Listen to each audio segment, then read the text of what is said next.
ঢাকার পুরনো জেলা আদালতের 17 নম্বর কক্ষে সেদিন এমন একটি ঘটনা ঘটেছিল যা সেখানে উপস্থিত প্রতিটি মানুষ তাদের জীবনের শেষ দিন পর্যন্ত ভুলতে পারবে না। কারণ একজন ছেঁড়া শাড়ি পরা জরাজীর্ণ গরিব মহিলা সবার সামনে মাননীয় বিচারক জজ আনোয়ার হোসেনের গালে এমন একটি চর বসিয়ে দিয়েছিলেন যে সেই শব্দ আদালত কক্ষের দেওয়ালে দেওয়ালে প্রতিধ্বনিত হয়েছিল এবং পুরো কক্ষ এক মুহূর্তের জন্য যেন পাথর হয়ে গিয়েছিল। সেটা ছিল এপ্রিল মাসের একটি মেঘলা সকাল, যখন ঢাকার পুরনো এলাকার সরু গলি থেকে একজন গরিব মহিলা খালি পায়ে হেঁটে আসছিলেন আদালতের দিকে।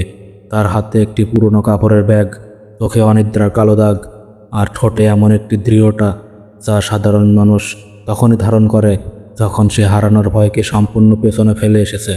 মহিলার নাম রহিমা বেগম, বয়স 50-এর কাছাকাছি, কিন্তু জীবনের কষ্ট তাকে যে বয়স দিয়েছে তা আরও 10 বছরের বেশি। মাথার চুলে পাক ধরেছে, পায়ের তলায় ফাটল, আর হাতের রেখায় এত কাজের ছাপ যা দেখলে যে কেউ বুঝতে পারবে এই হাত কখনো বিশ্রাম পায়নি। রহিমা বেগম পেশায় একজন গার্মেন্টস শ্রমিক ছিলেন, তবে গত 6 মাস ধরে তিনি কাজ করতে পারছেন না, কারণ তার একমাত্র ছেলে রাহুল, মাত্র 27 বছর বয়সী, তীক্ষ্ণ মেধাবী, স্বপ্নে ভরা একটি তরুণ, গত বছরের মার্চ মাসে একটি মিথ্যা মামলায় ফেঁসে যাওয়ার পর থেকে জেলের ভেতরে আটকে আছে। এবং সেই থেকে রহিমা বেগমের জীবন একটি জীবন্ত নরকে পরিণত হয়েছে। রাহুলের বিরুদ্ধে অভিযোগ ছিল চুরির। তার এলাকার একজন প্রভাবশালী ব্যবসায়ী মতিউর রহমান দাবি করেছিলেন যে রাহুল তার গুদাম থেকে 50,000 টাকার মালামাল চুরি করেছে, এবং সেই অভিযোগে রাহুলকে গ্রেপ্তার করা হয়েছিল সেই রাতেই, যখন রাহুল আসলে তার বন্ধুর বাড়িতে ছিল, যার পরিষ্কার সাক্ষী ছিল 3 জন মানুষ। কিন্তু মতিউর রহমান শুধু একজন ব্যবসায়ী নন, তিনি এলাকার একজন প্রভাবশালী মানুষ। রাজনৈতিক যোগাযোগ আছে, পুলিশের সাথে সখ্যতা আছে, এবং আদালতের ভেতরেও তার অদৃশ্য হাতের প্রভাব আছে বলে এলাকার মানুষ ফিস ফিস করে বলতো। রাহুলের সাক্ষীরা একে একে সরে যেতে শুরু করেছিল, কারণ কেউ হুমকি পেয়ে, কেউ টাকা খেয়ে, কেউ ভয় পেয়ে। এবং যে আইনজীবী প্রথমে রাহুলের পক্ষে লড়তে রাজি হয়েছিলেন, তিনিও একদিন রহিমা বেগমকে ডেকে বললেন যে এই মামলায় জেতা তার পক্ষে সম্ভব নয়, কারণ উপর মহলের চাপ আছে এবং নিজের ক্যারিয়ার ঝুঁকিতে ফেলতে পারবেন না। রহিমা বেগম সেদিন বাড়ি ফিরে সারা রাত কেঁদেছিলেন একা নিঃশব্দে, কারণ তার পাশে কেউ ছিল না। তার স্বামী বছর 10 আগেই মারা গেছেন, আত্মীয় স্বজন কেউ এই ঝামেলায় জড়াতে রাজি নয়, এবং পাড়ার মানুষ বলেছে যে মতিউর সাহেবের সাথে পারবে না, তার ছেলে একদিন বেরিয়ে আসবে, ততদিন ধৈর্য ধরো। কিন্তু রহিমা বেগম ধৈর্য হারিয়ে ফেলেছিলেন সেদিন, যেদিন তিনি জেলখানায় ছেলেকে দেখতে গিয়েছিলেন এবং রাহুলের শীর্ণ মুখ, ভেতরে ডেবে যাওয়া চোখ আর ভাঙা গলা দেখেছিলেন। রাহুল বলেছিলেন, মা, আমি আর পারছি না, ভেতরে কি হচ্ছে তুমি জানো না। এবং সেই কথাটুকু রহিমা বেগমের বুকে এমনভাবে বিঁধেছিল যে তিনি বুঝতে পারছিলেন যে এবার তাকে নিজেকেই কিছু করতে হবে, তত কঠিনই হোক না কেন। সপ্তাহ 2 আগে রহিমা বেগম একটি সরকারি আইনি সহায়তা কেন্দ্রে গিয়েছিলেন, এবং সেখানে একজন তরুণ আইনজীবী নাম আদনান তার কথা শুনে বলেছিলেন যে মামলাটি আসলে অনেক দুর্বল, সাক্ষ্য প্রমাণ মিথ্যা, এবং যদি সঠিকভাবে তুলে ধরা যায় তাহলে রাহুল নির্দোষ প্রমাণিত হতে পারে। আদনান বলেছিলেন, আপনি হাল ছাড়বেন না, আমি আপনার ছেলের হয়ে লড়ব, কোনো টাকা পয়সা লাগবে না। সেই কথা শুনে রহিমা বেগম যেন নতুন জীবন ফিরে পেয়েছিলেন, এবং প্রতিটি শুনানির দিন তিনি ভোর থেকে উঠে আদালতে আসতেন, ছেলের মুখের দিকে তাকিয়ে সাহস খুঁজতেন। কিন্তু আজকের দিনটি ছিল একটু আলাদা। আজ চূড়ান্ত শুনানির দিন ছিল। আজ বিচারক রায় দেবেন। আজ ঠিক হবে রাহুল মুক্তি পাবে নাকি আরও কয়েক বছরের জন্য জেলে থাকবে। আদালত কক্ষে যখন রহিমা বেগম ঢুকলেন, তখন ভেতরে ইতিমধ্যে অনেক মানুষ ছিল, উকিল, মুহুরি, আসামির স্বজন, সাংবাদিক, কৌতূহলী দর্শক, এবং কাঠগড়ায় দাঁড়িয়েছিল রাহুল, পুলিশ পাহারায় মাথা নিচু করে। কিন্তু যখন মায়ের মুখ দেখল, তখন সে একটু সোজা হয়ে দাঁড়ালো, যেন মায়ের উপস্থিতিতেই তার শক্তি ফিরে আসে। রহিমা বেগম চোখ মুছলেন, তারপর গিয়ে বসলেন পেছনের কাঠের বেঞ্চে। আদনান এসে তার পাশে বসে ফিসফিস করে বললেন, আজকে আমি সব প্রমাণ উপস্থাপন করব, আপনি কোনো চিন্তা করবেন না। কিছুক্ষণ পরে বিচারক আনোয়ার হোসেন প্রবেশ করলেন। লম্বা, ফর্সা, পরিষ্কার কালো কোট পরা, মাথায় পাক ধরা চুল, চোখে মোটা ফ্রেমের চশমা। সবাই উঠে দাঁড়ালো এবং তিনি আসন গ্রহণ করলেন। শুনানি শুরু হলো। সরকারি পক্ষের উকিল একে একে সাক্ষ্য প্রমাণ পেশ করলেন, কিছুটা বানোয়াট, কিছুটা অতিরঞ্জিত, কিন্তু উপস্থাপনটি ছিল মসৃণ এবং আত্মবিশ্বাসী। এবং বিচারকের মুখের ভাব দেখে রহিমা বেগমের বুক ভেঙে যাচ্ছিল, কারণ মনে হচ্ছিল বিচারক সব শুনছেন, কিন্তু মনে মনে কোথাও যেন একটা সিদ্ধান্ত আগেই নিয়ে রেখেছেন। তারপর আদনানের পালা এলো। আদনান উঠে দাঁড়ালেন এবং বলতে শুরু করলেন। তিনি বললেন কিভাবে চুরির সময় রাহুল আসলে তার বন্ধু সজলের বাড়িতে ছিল। তিনি দেখালেন মোবাইলের লোকেশন ডেটা, যা প্রমাণ করে রাহুল সেই রাতে ঘটনাস্থল থেকে 4 কিলোমিটার দূরে ছিল। তিনি বললেন কিভাবে সাক্ষীরা হুমকির মুখে সরে গেছে এবং কিভাবে মতিউর রহমানের গুদামের সিসিটিভি ফুটেজ রহস্যজনকভাবে নষ্ট হয়ে গেছে। আদালত কক্ষে একটা ক্ষীণ আশার আলো জ্বলছিল, কিন্তু তখনই হলো আসল ঘটনাটি। বিচারক আনোয়ার হোসেন তার ফাইলের দিকে তাকিয়ে কিছুক্ষণ চুপ থাকলেন, তারপর গলা খাকারি দিয়ে বললেন, মোবাইল লোকেশন ডেটা এই আদালতে গ্রহণযোগ্য প্রমাণ হিসেবে বিবেচিত হবে না, কারণ এটি যথাযথ চ্যানেলে জমা দেওয়া হয়নি। আদনান চমকে উঠলেন এবং বললেন, মাননীয় আদালত, এই ডকুমেন্টটি যথাযথ প্রক্রিয়ায় জমা হয়েছিল, রেফারেন্স নাম্বার সহ। বিচারক হাত তুললেন এবং বললেন, আমার সিদ্ধান্তই চূড়ান্ত। পেছন থেকে মতিউর রহমানের পক্ষের উকিল একটু হাসলেন, মাত্র 1 সেকেন্ডের জন্য, কিন্তু রহিমা বেগম সেই হাসিটা দেখলেন। তারপর বিচারক বললেন, আমি এই মামলার রায় ঘোষণা করছি। আসামি রাহুল মিয়াকে সাক্ষ্য প্রমাণের ভিত্তিতে দোষী সাব্যস্ত করা হচ্ছে এবং তাকে 2 বছরের সশ্রম কারাদণ্ড প্রদান করা হচ্ছে। আদালত কক্ষে একটা গুমোট নিঃশ্বাস পড়ল। কাঠগড়ায় রাহুলের 2 হাঁটু কাঁপতে শুরু করলো এবং সে একবার মায়ের দিকে তাকালো। সেই চোখের ভেতরে ছিল এমন একটি অসহায়ত্ব যা ভাষায় বলা যায় না, এবং সেই চোখ দেখে রহিমা বেগমের ভেতরে কি হলো তা বোঝানো কঠিন। কিন্তু একটা কিছু ভেঙে গেল, একটা কিছু জ্বলে উঠল। রহিমা বেগম উঠে দাঁড়ালেন, তিনি এগিয়ে গেলেন। কেউ বুঝতে পারেনি কি হতে চলেছে। উকিল ভেবেছিলেন হয়তো তিনি আপত্তি জানাতে চাইছেন, পুলিশ ভেবেছিলেন হয়তো তিনি মূর্ছা যাবেন, কিন্তু তিনি সোজা বিচারকের আসনের সামনে দাঁড়ালেন এবং তারপর কোনো কথা না বলে, কোনো চিৎকার না করে, একটা অদ্ভুত শান্ত মুখে বিচারক আনোয়ার হোসেনের গালে একটি চড় মারলেন। সেই শব্দটা আদালত কক্ষে বিদ্যুতের মতো ছুটে গেল। 1 সেকেন্ড পুরো পৃথিবী থমকে গেল। তারপর কক্ষ জুড়ে একটা চিৎকার উঠল। পুলিশ ছুটে এলো, কেউ কেউ উঠে দাঁড়ালো, কেউ বসে পড়ল। আদনান না বলে ছুটে গেলেন এবং বিচারক আনোয়ার হোসেন হাত দিয়ে গাল ধরে হতভম্ব হয়ে রহিমা বেগমের মুখের দিকে তাকিয়ে রইলেন।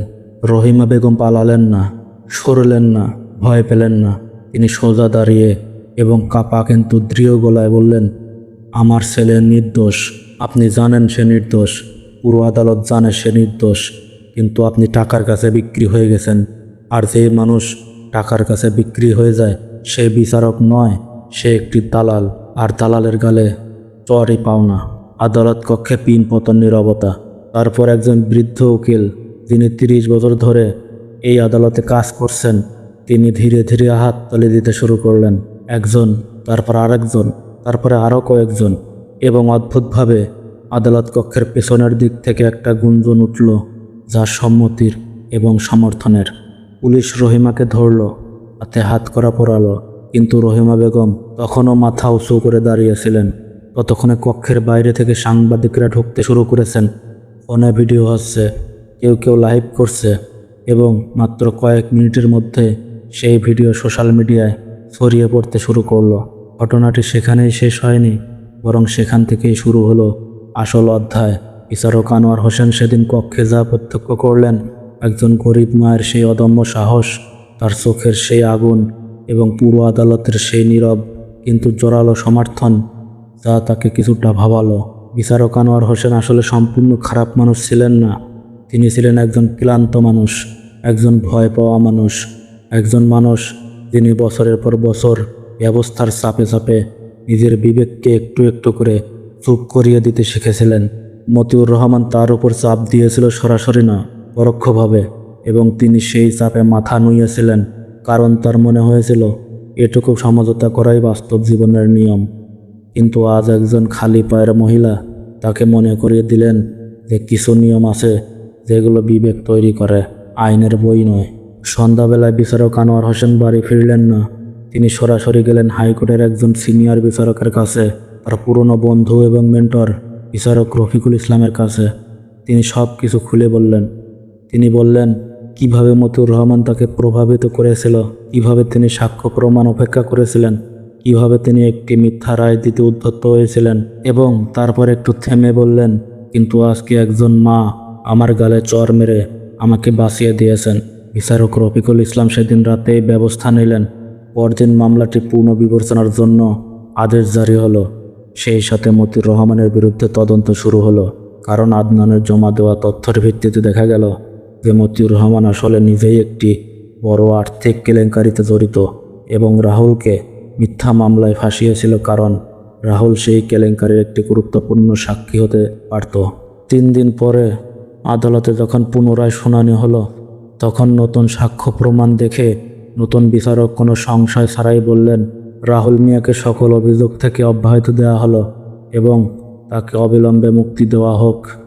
সেই মুহূর্তে আদালত কক্ষে যে দৃশ্যটি হলো তা ছিল অসাধারণ। রাহুল কাঠগড়া থেকে বেরিয়ে এসে সোজা মায়ের কাছে ছুটে গেল এবং রহিমা বেগম ছেলেকে জড়িয়ে ধরলেন। তারা দুজন কাঁদলেন, আশেপাশের অনেকেই চোখ মুছলেন। কিন্তু গল্পটা এখানেও শেষ হয়নি। রহিমা বেগমের বিরুদ্ধে বিচারককে চর মারার মামলাটি এখনও ছিল, কারণ আইনত একজন বিচারককে আঘাত করা একটি গুরুতর অপরাধ এবং এজন্য শাস্তি হওয়ার কথা। কিন্তু বিচারক আনোয়ার হোসেন সেই মামলায় একটি অভূতপূর্ব কাজ করলেন। তিনি নিজেই আবেদন করলেন যেন রহিমা বেগমের বিরুদ্ধে মামলাটি প্রত্যাহার করা হয়। তার আবেদনে তিনি লিখলেন, ওই মহিলা আমার গালে চর মেরেছেন, এটা সত্য, কিন্তু তিনি আসলে আমার বিবেককে চর মেরেছেন এবং সেটা দরকার ছিল। একজন মানুষ যখন তার সন্তানকে বাঁচাতে সব কিছু হারানোর ঝুঁকি নিতে পারেন, তখন সেই সাহসকে শাস্তি দেওয়া যায় না। আমি চাই না এই মামলা এগিয়ে যাক। হাইকোর্ট বিচারক আনোয়ার হোসেনের আবেদন মঞ্জুর করল। রহিমা বেগম মুক্ত হলেন। কিন্তু এরপরে যা হলো তা আরও অবিশ্বাস্য। দেশের একটি শীর্ষস্থানীয় সংবাদপত্র রহিমা বেগমের গল্প প্রথম পাতায় ছাপল। সোশ্যাল মিডিয়ায় তার ভিডিও লক্ষাধিক মানুষ দেখল এবং সারা দেশ থেকে সমর্থন আসতে শুরু করলো। কেউ পাঠালো সহানুভূতি, কেউ পাঠালো সাহস, কেউ পাঠালো আর্থিক সহায়তা। একটি মানবাধিকার সংস্থা রহিমা বেগমকে তাদের সাহসী নারী পুরস্কারে ভূষিত করল।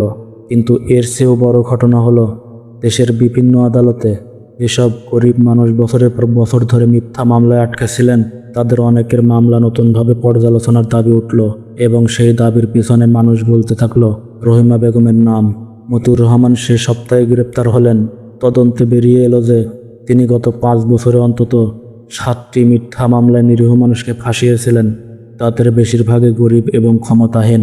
বিচারক আনোয়ার হোসেন স্বেচ্ছায় তদন্তে সহযোগিতা করলেন এবং নিজের দোষ স্বীকার করলেন। তাকে সাময়িক বরখাস্ত করা হলো তদন্ত শেষ না হওয়া পর্যন্ত। রাহুল মুক্তি পেয়ে ঘরে ফিরল।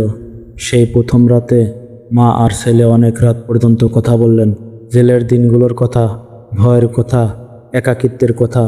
এবং একসময় রহিমা বেগম বললেন, তুই ভেঙে পড়িস না বাবা, এই দুনিয়ায় যত কষ্টই আসুক, সৎ থাকলে একদিন না একদিন সত্য বেরিয়ে আসে।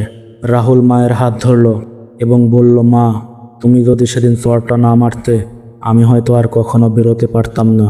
রহিমা বেগম হাসলেন। সেই হাসিতে ছিল এক বিশাল ক্লান্তি, কিন্তু তার চেয়েও বেশি ছিল এক অপার শান্তি। মাস 3 পরে আদনান একটি চিঠি পেলেন বিচারক আনোয়ার হোসেনের কাছ থেকে। চিঠিতে লেখা ছিল, আমি জানি আপনি আমাকে ক্ষমা নাও করতে পারেন, কিন্তু আমি চাই আপনি জানুন যে সেদিনের পর থেকে আমি প্রতিটি মামলায় নতুন করে ভাবতে শিখেছি। একজন মায়ের চর আমার 30 বছরের ক্যারিয়ারে যা করতে পারেনি তা করেছে। সে আমাকে মনে করিয়ে দিয়েছে যে বিচারক মানে শুধু আইন পড়া মানুষ নয়, বিচারক মানে সেই মানুষ যার বিবেক জাগ্রত থাকে। এই গল্পের শেষটা অনেকেই ভিন্নভাবে দেখেন।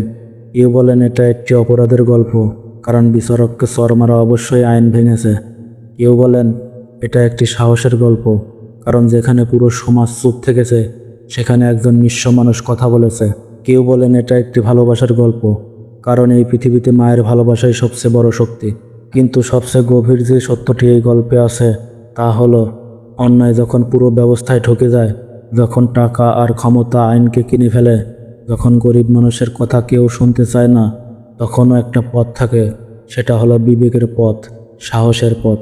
রহিমা বেগম সেই পথটাই বেছে নিয়েছিলেন এবং ইতিহাস সাক্ষী আছে, যারা বিবেক আর সাহস নিয়ে এগিয়ে যায়, পৃথিবী একদিন না একদিন তাদের পাশে এসে দাঁড়ায়। বন্ধুরা, গল্পটি এখানেই শেষ করছি। ভালো লাগলে লাইক, কমেন্ট এবং ভিডিওটি শেয়ার করে দিন। ভালো থাকবেন সবাই। আল্লাহ হাফেজ।